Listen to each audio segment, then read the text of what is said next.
In today's video, I'm going to teach you how to add table in Google Keep Notes. Let's set expectations right away. Google Keep doesn't support tables, and there's no insert table option like you'd find in Docs or Sheets. Keep is built for quick notes, checklists, and reminders, so it skips advanced formatting features in favor of speed and simplicity. That said, there are a few practical workarounds that can help you organize information in a table-like way, and I'll walk you through the ones that actually work. First, the checkbox method.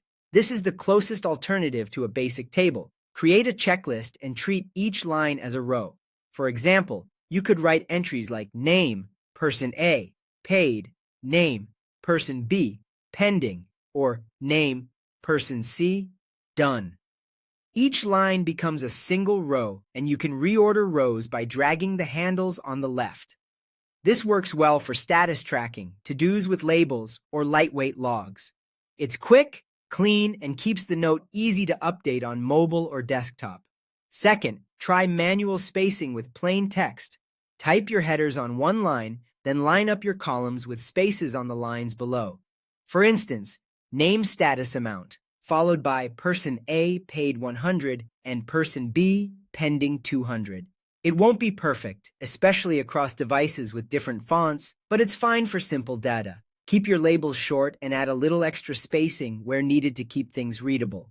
Third, use symbols to mimic a grid. Add vertical bars to visually separate columns like name, status, and amount, and the rows beneath it.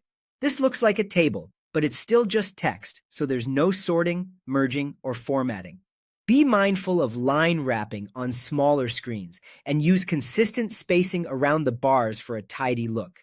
If you truly need a real table, the best option is Google Docs. Open Docs, go to Insert, choose Table, and pick your rows and columns.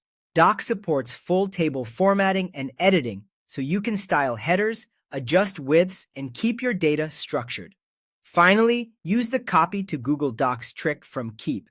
Open your note, tap the three dots, and choose Copy to Google Docs. Then open the created document and insert a proper table there. Your original Keep note stays as is, and you get a fully editable table in Docs. Pick the approach that matches your needs, and you'll keep your notes organized without fighting the tool.